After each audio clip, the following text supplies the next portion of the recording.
Hello, sports fans, and welcome to Scott Sports 101. Browns and NFL early and late games post-game show. Uh, Boy, we've had a lot of great matchups today, and I'm going to go over all of it right now.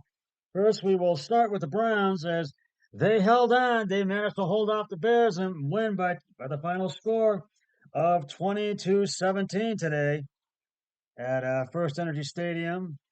Uh, Miles Garrett, there's no explanation for the Browns' strange season. It's been crazy and zany, wild, and weird. Who could have wrote this story? Cleveland star defensive end asked. Not even Dr. Seuss. It doesn't get more abstract than what we've gone through. Joe Flacco passed for 374 yards, 212 in the fourth quarter, and set up Dustin Hopkins' 34-yard field goal with 32 seconds left before the Browns withstood a Hail Mary on the final play to beat the Chicago Bears 20-17 today at Cleveland Browns Stadium. Making his third start since signing with Cleveland last month, the 38-year-old Flacco overcame three interceptions and made several brilliant throws in the closing minutes to rally the Browns to go to 9-5 on the season from a 10-point fourth quarter deficit. Cleveland has won 6 games by 4 points or fewer. Flacco, who went 11 of 13 in the final quarter, connected on a 51-yard touchdown pass into tight coverage to wide receiver Amari Cooper with 3:08 left that tied at 17 all. The Browns got the ball back with a minute 50 remaining, and Flacco, the fourth QB to start for the Browns this season, completed 2 passes to tight end David Njoku for 65 yards to set up Hopkins' go-ahead kick. The Bears, who fell to 5-8 on the season, uh, uh, blew a 17-7 lead, nearly pulled off a stunning finish, but that was not the case for the Bears. With no time left, Chicago quarterback Justin Fields uh, lofted lofted a pass from the 45-yard line to the end zone into a pack of players. Two Browns defenders battled the ball down, and it went directly to Bears wide receiver Darnell Mooney, who was lying on his back. The ball bounced in and out of Mooney's hands. He kicked it into the air, allowing Browns safety to D'Anthony Bell to intercept it and avoid a catastrophic ending for Cleveland. Uh, it's tough and crazy, Mooney said. How many times do you see that Hail Mary work and actually be able to maybe catch it? The plan was a blur to the Browns coach Kevin Stefanski. I blacked out, he said. Garrett had a first-hand view after chasing Fields from the pocket. Uh, he kind of looked at me, just made sure I was far enough away, and then tossed it up. Garrett said, I was like, please, Lord, don't let us be one of these like YouTube complications. For a moment, Fields thought the Bears pulled it out. I heard some celebration on the sideline, he said, and then it wasn't kind of like, then I saw the guy picked off the pass. The Browns stayed in the number 5 playoff spot in the AFC.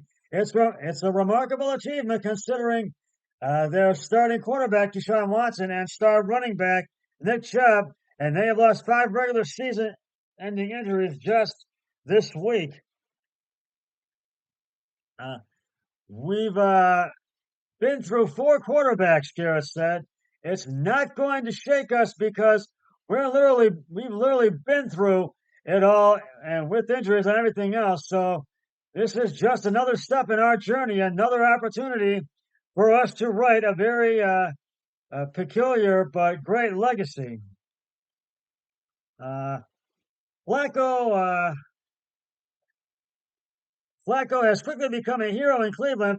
His longtime rival when he played for Baltimore, the 15-year veteran has thrown for 939 yards in 3 games.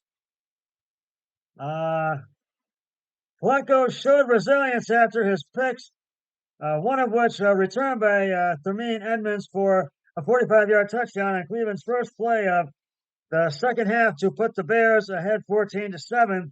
Believe me, it's part of you who wants to crawl into a hole somewhere and hide from everybody, but you can't do that, Flacco said.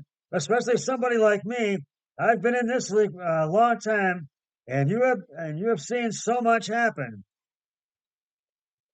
You just have to keep your eyes on what's next.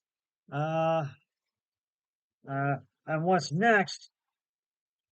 You have to continue to look forward and continue to have faith that your teammates are going to get themselves in the right positions for you to get the ball to them.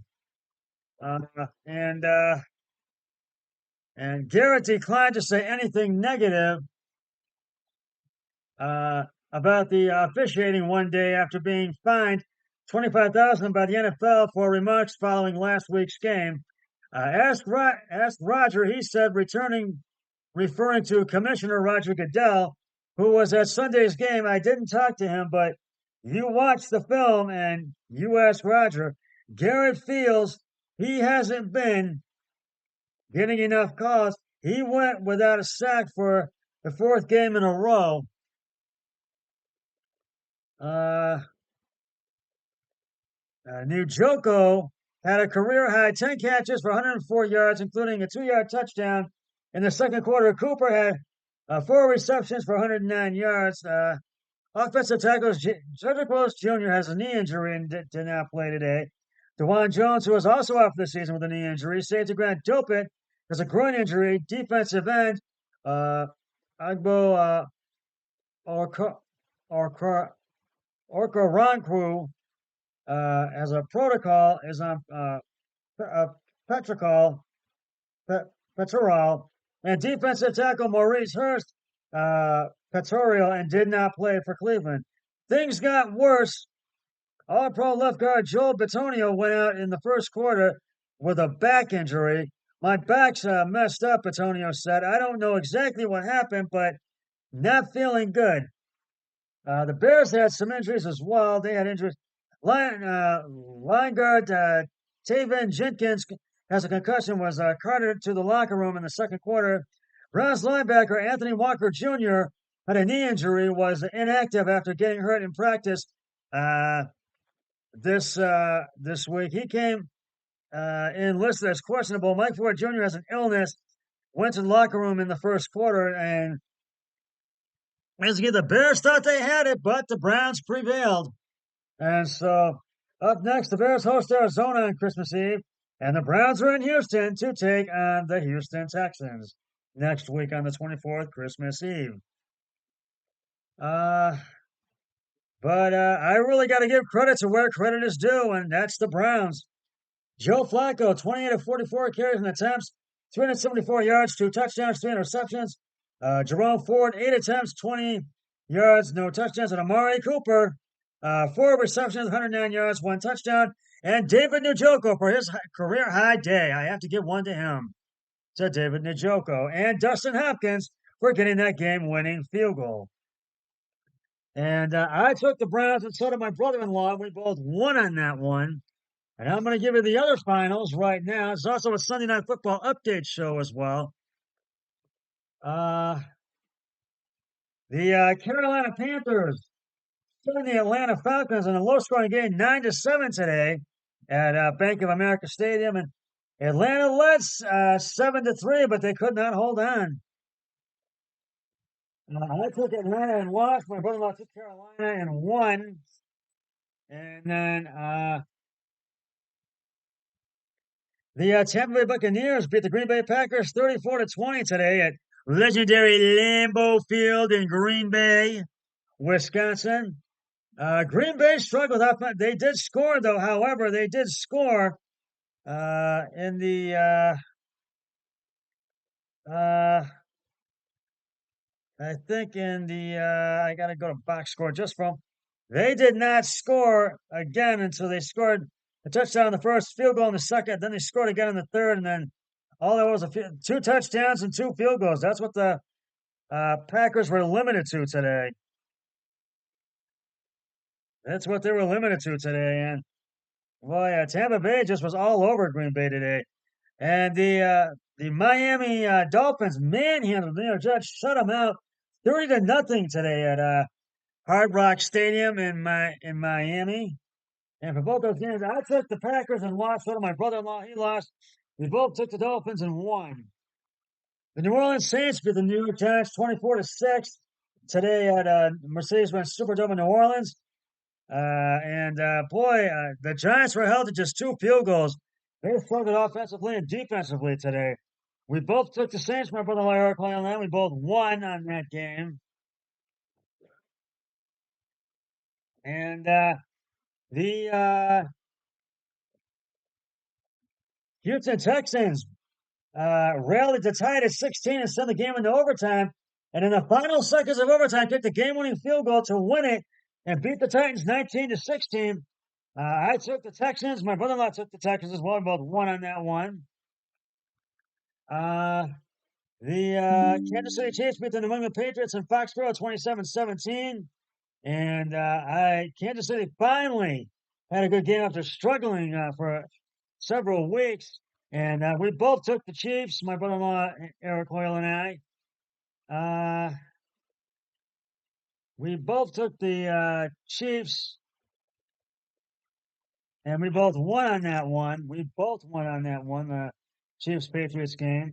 Uh, the and that's the early games. Now in the late afternoon games, the late games today, the San Francisco 49ers walloped the Arizona Cardinals 45-29. Boy, Arizona really just were having a tough time today, but they did score come they scored in all four quarters, but the fourth quarter was their best quarter, but it was not enough. So I gotta tell you, this was just not a good day for the Cardinals.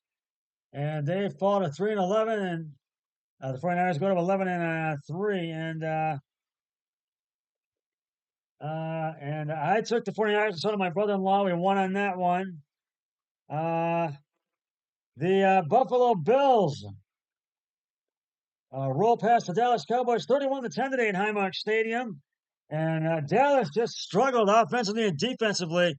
They were limited to a touchdown and a field goal. That was it. I took Buffalo and won. My brother-in-law took Dallas and lost. He took the Cowboys and lost on that one. And the Rams beat the Washington Commanders 28-20, and the Commanders did make a comeback, but it was not enough. And I took the Rams, and so did my brother-in-law Eric Hoyle.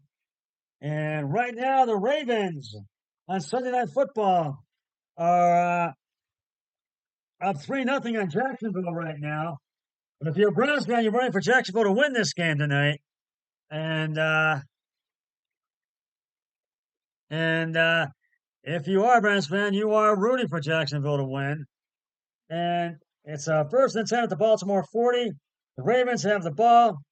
And there was a fumble. Trevor Lawrence scrambles left to the Baltimore 10 for 4 yards. Fumbles recovered by Mullet at the Baltimore 19 to the Baltimore 40 for 21 yards. So right now, that's where we stand. And there's 5:42 in the second quarter left to go in the second quarter until halftime. So we'll see if either Baltimore or Jacksonville get which team gets the win. May the best team get it. That's just about going to wrap it up for the Scout Sports 101. And I should tell you right now, before I do wrap up, I am 12-2 right now. My brother-in-law is 10-3 right now. I believe that is correct. Yes, he is 10-4. Excuse me, 10-4.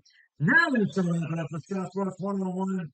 The NFL early, late games, post game. Shall be back with the Sunday night Football update. Shall be back with the Sunday Night Football Post-game show, once the game between the Ravens and Jaguars has concluded, but until then, always remember, be a team player each and every day in every way possible. So long, everybody. 3, 2, 1, I'm done.